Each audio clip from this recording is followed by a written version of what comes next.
Irmãos, depois de uma semana, né? Nós experimentamos dois banquetes diferentes, né?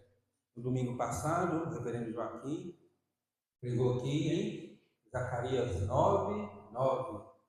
Alegra-te muito, porque Jesus é o cumprimento da promessa. Ontem, o reverendo Fernando foi João 10:28, falando da nossa segurança em Cristo Jesus, a certeza da vida eterna. Ninguém pode nos tirar da mão dele. E hoje, também mais um versículo apenas. Então, abra em Mateus, que é o nosso livro base. Mateus, no capítulo 9, verso 9. Mateus 9, verso 9.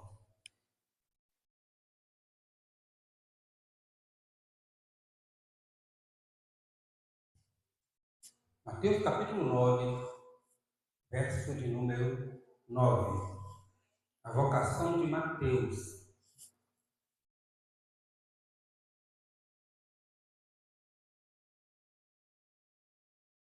Diz assim: partindo Jesus dali, viu um homem chamado Mateus, sentado na coletoria, e disse: segue-me.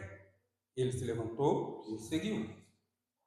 Partindo Jesus dali, viu um homem chamado Mateus, sentado na coletoria, e disse: segue-me. Ele se levantou e o seguiu.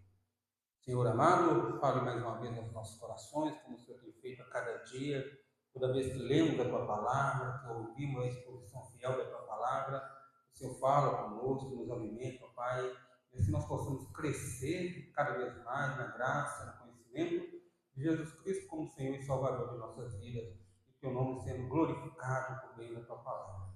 Oramos em nome de Jesus, nosso suficiente Salvador. Amém. Irmãos, pode um verso tão único verso trazer tão rica mensagem? Como eu falei, tanto no domingo passado quanto ontem, nós vimos que sim. E antes desses dois irmãos virem pregar, né, essa mensagem estava praticamente preparada com base em um verso, né?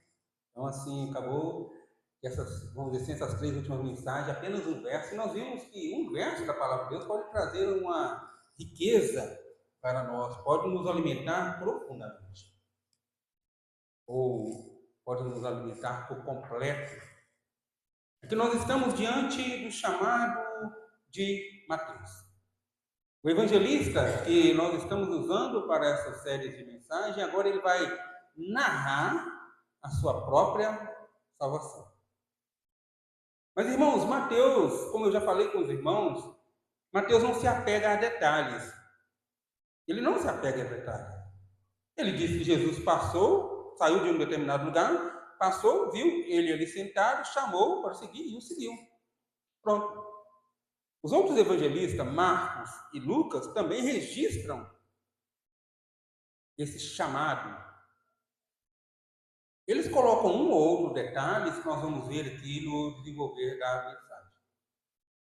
Mas este verso, ele traz para nós uma riqueza tão grande que nós, a Igreja Reformada, ela tem uma sua base em 5 doutrinas que são chamadas doutrinas da graça. E em inglês, forma um acróstico, né, tulip ou tulipa, tanto que a tulipa, eles falam ser a cor da Igreja Reformada, por causa disso, desse acróstico, mas eu não vou arriscar aqui falar em inglês, nós vamos no português mesmo. As doutrinas da graça são a depravação total do homem, eleição incondicional, expiação limitada, graça irresistível e perseverança do santo. Então, eu quero compartilhar com os irmãos nessa noite, com base neste verso, que todas essas doutrinas não são invenções humanas, mas elas estão presentes nas Escrituras. Em um determinado tempo da história, irmãos do passado tiveram que reunir e levantar em defesa do Evangelho, já que outras doutrinas estavam sendo levantadas, e essas doutrinas surgiram para defender a pureza do Evangelho. Agora nós estamos aqui no chamado de Mateus. Se nós voltarmos a 2 domingos atrás, os irmãos lembram que nós pregamos sobre Jesus perdoando e curando aquele paralítico que foi levado por 4 amigos. Jesus mostrou ali que ele tem poder para perdoar pecados e para curar. Jesus, então, é aquele que perdoa o pecado ao ponto de curar a pessoa da sua maior enfermidade, que é a enfermidade espiritual. Aquele homem que foi levado pelos seus amigos, ele recebeu bem mais do que ele imaginava. Ele saiu dali, com certeza, alegre, jubilante, não porque ele estava andando, mas porque tinha os seus pecados perdoados.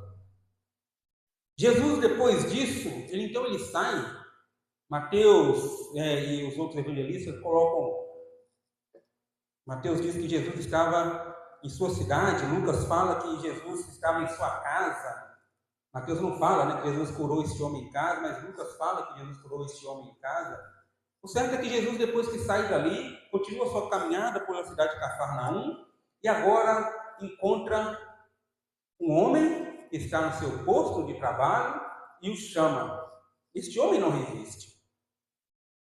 Mateus é um homem que não tem a mesma doença daquele paralítico. Afinal de contas, ele pode ir e vir e estar trabalhando. Mas, ao mesmo tempo, ele tem a mesma doença que aquele paralítico tinha, que nós tínhamos, embora ainda sofremos a influência do pecado, e que todo homem sem Jesus Cristo tem, que é o pecado em sua ação, em sua força. Ele ainda está em nós, somos ainda pecadores, mas por causa da ação do Espírito Santo em nossas vidas, nós não temos, ou não podemos ter mais prazer pelo pecado, ou achar que o pecado é algo natural, normal. Todo mundo faz, eu também vou fazer. Aqui Mateus está, então, aparentemente, simplesmente exercendo a sua atividade, o seu trabalho do dia a dia, mas ele é mais um que precisa ser alcançado pela graça de Deus e foi alcançado pela graça de Deus. E nesse verso, então, eu quero chamar a atenção dos irmãos para essas 5 doutrinas, ou essas doutrinas da graça, a qual eu falei. A primeira dela, que eu falei, é a total depravação do homem. No chamado de Mateus, nós vamos ver que esta doutrina está presente. Tanto o evangelista Marcos quanto o evangelista Lucas falam a mesma coisa de Mateus. Ele estava sentado na coletoria. Os dois só falam Levi, que é o outro nome de Mateus. Mas o que ele estava fazendo? Mateus era um publicano. Ele estava ali, aparentemente, fazendo o seu trabalho, nada demais.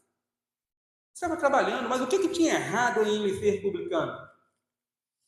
Essa profissão era muito mal vista, principalmente pelos israelitas, pelo povo judeu, porque era uma profissão que era um cobrador de imposto, publicano, tanto que o nome publicano é exatamente isso, recolhiam impostos para os cofres públicos. Ele, assentado ali no seu local de trabalho, ele exercia a autoridade porque tinha guardas que, se a pessoa não pagasse, ou a pessoa tinha um bem penhorado, ou a pessoa ia até preso, até pagar essa dívida. Um publicano, ele era considerado como um traidor pelo seu próprio povo. O judeu, ele considerava o publicano como uma escória. Tanto que Jesus, quando fala de que 2 homens subiram ao templo para orar, fala que o fariseu diz o quê? Eu não sou igual a este homem, igual ao publicano. De tanto desprezo que eles tinham pelos publicanos. O fato é, irmãos, que o problema aqui não é a profissão em si. O fato é que o homem sem Deus, ele está na mesma condição.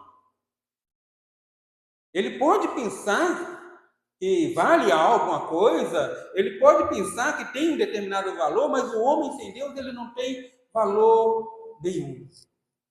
E o valor que nós temos agora não é por causa do nosso mérito, como nós lemos em Efésios, né? É por causa da graça de Deus.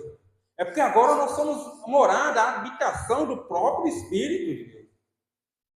Mateus sofria com a consequência de ter escolhido uma profissão que, diretamente ou indiretamente, prejudicava seus irmãos. Eles, a grande maioria dos publicanos, eles agiam de uma forma ilícita. Tanto que um certo grupo, quando se aproximou de João Batista, que pregava lá no Rio, eles falaram assim: João Batista, o que nós devemos fazer para ter nossos pecados perdoados? João Batista não falou com eles assim: ó, deixem de ser publicanos. Não, falou com eles: olha, faça seu trabalho de maneira justa. Cobre apenas o que é justo. Isso nos leva a crer, então, que publicanos, ou uma parte deles, ou a maioria, não sabemos, eles extorquiam as pessoas. Eles cobravam muito mais do que era o justo, o correto. E isso trazia ainda mais angústia, mais irritação, mais ódio do povo contra eles. E aí deu quem não pagasse. O próprio Jesus Cristo também condenou, não a profissão, mas uma determinada vez Jesus condena, né? Olha, se vocês amam aos próximos, se você ama aquela pessoa que te ama, você não está fazendo nada demais, porque até os publicanos fazem isso. Era uma classe tão desprezada. Irmãos, como nós lemos lá em Efésios, né? Nós, quando estávamos lá no pecado, nós éramos também, por natureza, desprezados e alvos da ira de Deus. A total depravação do homem diz que o homem foi atingido pelo pecado em todas as suas faculdades, em todas as suas capacidades. O homem é capaz de realizar um determinado bem? Sim, não um bem para a salvação. O homem pode amar o próximo? Sim, porque, afinal de contas, o homem foi criado em imagem e semelhança de Deus, então Deus colocou no homem algumas das suas qualidades para que esse homem pudesse se relacionar com ele e com o próximo. Por isso Jesus fala, olha, se você ama apenas aqueles que te amam, veja que o homem mau também faz isso. Tanto que a Bíblia, ela nos confronta que nós devemos orar pelos nossos inimigos, ou seja, a nossa justiça tem que se exceder, tem que ir além. Eu vou tratar bem quem me trata bem. A total depravação do homem, ela mostra que toda essa nossa capacidade em que o homem foi criado, ela foi afetada, né? Então, todas as qualidades que Deus colocou em nós, todas elas estão influenciadas pelo pecado. Influenciadas pelo pecado.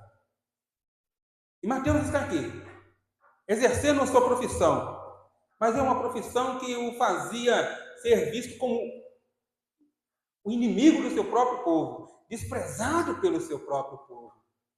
E Mateus está aqui para ele em mais um dia que começaria ali sentado na coletoria, provavelmente na porta da cidade, esperando o final do seu dia chegar para voltar talvez para sua casa. Ele nem imaginava que a sua vida iria ter ali uma transformação.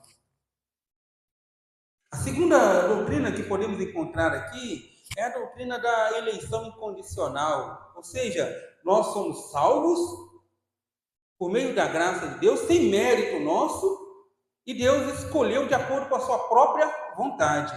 Veja que o texto diz assim: partiu Jesus dali e viu um homem chamado Mateus.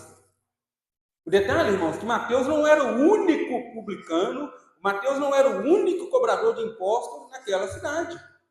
É só você ler o texto abaixo, aquele texto que nós lemos, né, a partir do verso 10. E quando Lucas e Marcos escrevem esse mesmo texto, eles falam assim, olha, Levi, depois que ele segue Jesus, ele faz como se fosse um culto na casa dele, oferece um banquete na casa dele, chama Jesus e convida outros publicanos e cobradores de impostos. Mas se tinha outros publicanos, outros cobradores de impostos naquela cidade, por que Jesus olhou exatamente para Mateus e chamou apenas Mateus? Isso mostra, irmãos, que a salvação não é por mérito humano, não é Deus olhou para mim, para você e falou assim: olha, eu quero esse aqui porque esse aqui vai ser um bom crente. Esse aqui vai tocar instrumento na frente, esse aqui vai pregar, esse aqui vai trazer visitantes na igreja, esse aqui vai ter um dom de orar, eu quero esse. Não. Jesus, quando vê Mateus, olha, Mateus era um cobrador de impostos desprezado pelo seu próprio povo. É só lembrar de um outro cobrador de imposto conhecido nas Escrituras, né? Zaqueu, era outro também desprezado. Tanto quando ele recebe Jesus em sua casa, mais uma vez os líderes religiosos falam: olha, isso está comendo com pecadores. Jesus olha e vê e chama especificamente por um homem, por um nome.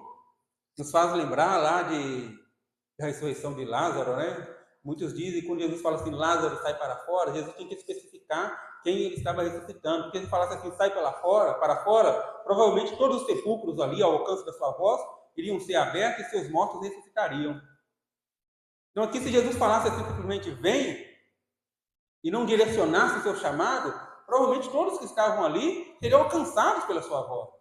Isso aqui, irmãos, mostra uma doutrina que para muitos é difícil de compreender ou às vezes de aceitar, porque nós queremos ter, o homem quer ter uma participação. Como assim eu não tenho que fazer nada para a minha salvação? Mas eu não tenho que fazer, porque a minha salvação é obra completa, total, do próprio Deus. Um dos textos que o reverendo Fernando falou ontem, né? Em Filipenses, no capítulo 1, aquele que é o verso 6, né? Aquele que começou a boa obra em vós vai completá-la até o dia de Cristo Jesus. Mas é claro que esse chamado que Jesus faz aqui, né? Ele vai acontecer por meio da exposição do Evangelho. Mateus, ele coloca assim, olha, partiu Jesus de onde? Depois de curar o paralítico. Mateus só fala que estava na cidade, então Jesus saiu dali, de onde estava, foi continuando a sua caminhada. Marcos disse assim, quando Jesus ia passando, logo depois de curar o paralítico de sua casa. Lucas fala assim, passar essas coisas, ou seja, depois de Jesus curar o paralítico, Jesus encontra esse homem e o chama. Não chamou todos os publicanos ali presentes. A terceira doutrina da graça que aparece aí é a doutrina chamada de expiação limitada, né? E é exatamente isso que eu acabei, de certa forma, já falando. Jesus poderia ter chamado todos os publicanos ali, mas chamou especialmente um. E o texto diz assim, partindo Jesus dali, viu um homem. Por que logo eu? Porque tantas pessoas aí que poderiam estar aqui esta noite alcançadas pelo amor de Jesus Cristo e não estão. E de repente pessoas que são até, a gente olha assim, como a pessoa é boa, como a pessoa é um bom vizinho, como a pessoa é um bom amigo, é um bom marido, é uma boa esposa, é um bom filho, é um bom pai, é uma boa mãe, é um bom colega de trabalho. E o Senhor nos chama a mim, como diz Paulo, o principal dos pecadores. Eu que fiz tanta coisa errada, o Senhor alcançou a mim. Isso, irmãos, é para mostrar que a salvação, ela é algo meio que assusta muita gente, né? A salvação, ela não é para todos. Ela é para aqueles a quem o Senhor chamar. Nós chamamos de expiação limitada, ou seja, a morte de Jesus Cristo, por mais que a Bíblia fala assim, que ele veio para salvar o mundo, mas não é o mundo no sentido de todos os habitantes, é que em todo lugar do mundo, em todas as nações, tribos, povos, raças, línguas, Deus tem os seus escolhidos. E aqui nessa cidade, Cafarnaum, lembrando, era uma cidade de grande importância comercial, era uma rota de comércio. Então, provavelmente, Mateus era um dos publicanos que trabalhavam numa espécie de alfândega, cobrando ali, né, uma espécie de pedágio por quem passava ali por aquela rota em Cafarnaum. Outra coisa, esse chamado de Mateus, irmãos, nós vemos algo que Nós chamamos de graça irresistível. Então Jesus, quando passa ali, viu um homem chamado Mateus, sentado na coletoria, e diz para ele assim, segue-me. O que Mateus faz? Ele se levanta e segue. Ou seja, irmãos, o chamado de Jesus, ele é irresistível. O chamado de Jesus, quando é o tempo para aquela vida ser alcançada por ele, não importa o que essa pessoa esteja fazendo, de repente vai estar no seu melhor momento profissional, mas se for da vontade de Deus, ele vai deixar aquilo tudo por causa de Cristo. Mas também pode continuar no seu trabalho. O que eu estou querendo dizer é que quando Jesus chama alguém, quando a graça dele invade o coração, não tem como resistir. Não tem como resistir. Na Bíblia nós temos exemplo, o maior exemplo, o apóstolo Paulo, o maior perseguidor da igreja, quando ele foi chamado, ele não resistiu, ele caiu de joelho, ou melhor, ele foi derrubado aos pés do Salvador. A graça de Deus é irresistível, nada resiste ao Evangelho. Quando ele é pregado, ele é anunciado, e é o momento em que o Espírito Santo abre o entendimento, abre os olhos espirituais, abre o coração, e essa pessoa compreende o chamado. Eu fui chamado para fazer parte da família de Deus, chamado para ser um salvo por Ele, ou agora eu sou salvo por Ele. Mateus, aquele homem que era desprezado, de repente ele ouve o chamado, e imediatamente, em resposta ao segue de Jesus, ele se levanta. Ele não fala assim, peraí, Senhor, calma aí, deixa eu colocar tudo em ordem aqui primeiro, deixa eu fechar o caixa aqui primeiro do dia, deixa eu ir lá falar com os meus superiores para dar baixa na minha carteira. Simplesmente o texto diz que ele ouve o chamado de Jesus e ele deixa tudo que ele tinha ali conquistado por causa de Jesus. Paulo fala que tudo que ele tinha, ele considerou como perda por causa de Cristo. E Paulo era um jovem que tinha um futuro promissor ali no farisaísmo. Ele era um fariseu de primeira linha, mas tudo ele considerou como perda por causa de Jesus Cristo. Irmãos, a outra doutrina que nós encontramos aqui, por fim dessas 5, é a chamada de perseverança dos santos. Então, Jesus, partindo dali, viu um homem sentado na coletoria, Mateus, e chama, segue-me. Mateus se levanta e segue. Mas interessante esse seguir de Mateus, é que Mateus ele segue Jesus e imediatamente o texto, é igual o verso que você acompanha aí, a partir do verso 10, Mateus ele vai para a sua casa e Mateus ele quer compartilhar o chamado irresistível. Vamos em Lucas, no capítulo 5. Lucas, no capítulo 5, os versos 27 e 28 falam do chamado de Mateus, né? Lucas, no capítulo 5.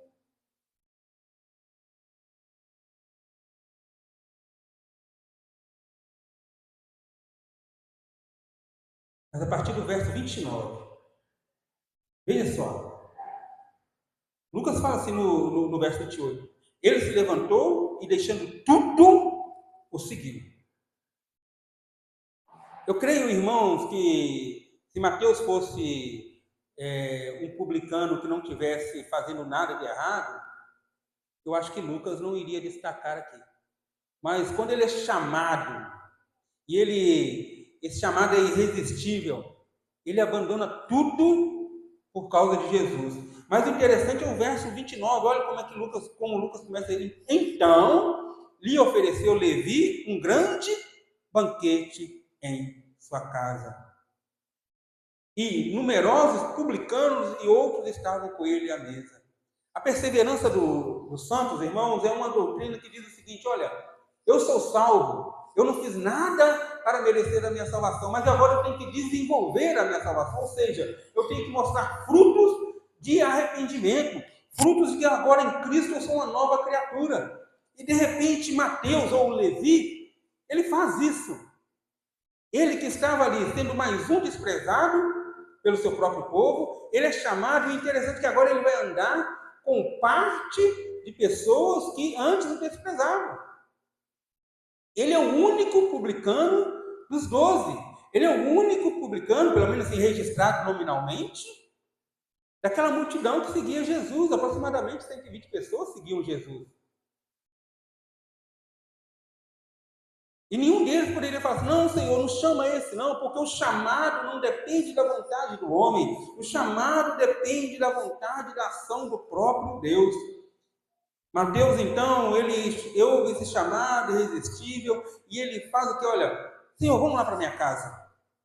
Ele prepara um grande banquete. E ele faz uma coisa que todo novo convertido, o novo convertido é um evangelista por natureza, porque ele sente a sua vida transformada, o seu coração preenchido, e ele quer logo compartilhar o evangelho. Quem dera se todos nós ficássemos com o coração assim, ardendo, né? O tempo todo por causa do evangelho. Quem dera, né? A mulher samaritana, quando ela vai conversando com Jesus, Jesus vai transformando a sua vida, ela corre lá na sua cidade e fala com todos. Mateus aqui, quando ele sente que a sua vida é preenchida, quando a sua vida agora tem um sentido, ele não precisa ficar ali naquele trabalho ao qual ele era desprezado pelos seus próprios irmãos, ele oferece um banquete na sua casa e chama aqueles que estão na mesma condição, ou que estavam na mesma condição que ele. Numerosos publicanos e outros estavam com ele à mesa. Irmãos, quando nós falamos doutrina da graça, é exatamente porque a salvação ela é obra exclusiva do próprio Deus. Se você está aqui hoje, é porque Deus agiu com amor e graça para com a sua vida. Se você está aqui hoje, não é porque você fez algo de bom, não é porque eu fiz algo de bom, ou vou fazer algo de bom, Deus olhou lá no futuro e falou assim, não, ele vai fazer alguma coisa boa e por isso eu vou escolher. O comentarista diz que Jesus olhou para Mateus e viu Mateus, o homem que Jesus, queria que Mateus fosse. Não que Mateus iria ser, eu vou chamá-lo e vou fazer dele esse homem que eu quero que ele seja. Eu vou chamar cada um da Igreja Presbiteriana de Todo Dia e vou fazer dele e dela a pessoa que eu quero que ele seja.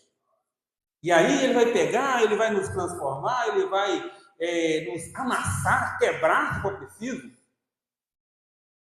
É claro que Mateus, quando deixa tudo aqui, ele sofre 5 consequências. Primeiro, aquela vida financeira boa que ele provavelmente tinha, ele não mais teria. Ele iria seguir um homem, um galileu, andando por vários lugares da nação. Como Jesus falou, né? As raposas tinham seus covis, porém o filho do homem não tinha onde reclinar a cabeça. E essa é a primeira coisa que ele ia perder. Se ele era casado, tinha ali sua família, alguma coisa ele iria ouvir em casa. O que você está fazendo? E o nosso futuro? E a faculdade dos filhos? Mas ele teve essa perda por causa de Jesus Cristo. Porque o chamado de Jesus, irmãos, ele é irresistível. Ele é irresistível. E aí vai ter um preço que nós vamos pagar, não para sermos salvos, vai ter um preço que nós vamos pagar porque nós já fomos salvos. Já somos salvos em Cristo Jesus. Mas o certo, irmãos, que até a nossa perseverança, ela também depende do próprio Deus. Mateus, então, depois de ser chamado por Jesus, depois de levantar e seguir Jesus, ele faz parte dos discípulos. O que significa isso? Ele tem muito o que aprender com Jesus. E Jesus vai ensinando na caminhada como ele iria mostrar, olha, agora eu sou uma nova criatura. Quero concluir, quero trazer uma aplicação para nós nesta noite. Os evangelistas registram o chamado de Mateus logo após a cura de um paralítico. E foi de uma forma bem intencional. Principalmente o evangelista, o próprio Mateus, quando coloca aqui, ele está fazendo essa associação de que a conversão dele foi um milagre. Voltando ao paralítico, quando aqueles homens descem aquele homem pelo buraco que fez no teto, Jesus olha e fala assim: perdoados estão os teus pecados. O que Mateus quer dizer é, da mesma forma que Jesus curou aquele homem, perdoando os pecados dele, Jesus também me curou, perdoando os meus pecados. Ele me perdoou e ele me chamou para segui-lo. Ou, irmãos, o maior milagre que pode acontecer na vida de uma pessoa é ela ser transformada por Jesus Cristo. Porque quando essa pessoa é transformada por Jesus Cristo, não só ela recebe grandes benefícios, mas até as pessoas que estão ao redor dela, com o tempo, vão percebendo. Olha que diferença. Olha como esse aqui é bênção. Até pessoas que não são cristãs, elas passam a ter prazer de ficar perto do Filho de Deus, porque ele é bênção. Porque ele agora é nova criatura, porque ele agora é diferente. O maior milagre na vida de uma pessoa é ela ter Jesus na vida dela. Porque ela vai ser liberta daquilo que traz desprezo para a vida dela, que é o domínio do pecado sobre a vida dela. Ela vai ter forças para lutar contra o pecado, não uma força que vem dela, mas uma força que está nela, que é o próprio Deus. A conversão é o maior milagre. Vamos e devemos orar sim pelas curas, por pessoas que se encontram enfermas, enfermidades que muitas das vezes os médicos já perderam a esperança. Mas não podemos esquecer de orar pela conversão dessas pessoas. É o maior milagre. Por isso, Mateus, o primeiro evangelista, o primeiro a registrar, e os outros depois registram e escrevem os outros evangelhos, eles também colocam essa conversão logo após. Como pode o Senhor chamar alguém tão desprezível para fazer parte do seu povo? Como pode o Senhor chamar um pecador, alguém que trai a própria nação, para fazer parte dos seus discípulos? Isso mostra, irmãos, que o amor de Deus ele pode alcançar toda e qualquer pessoa.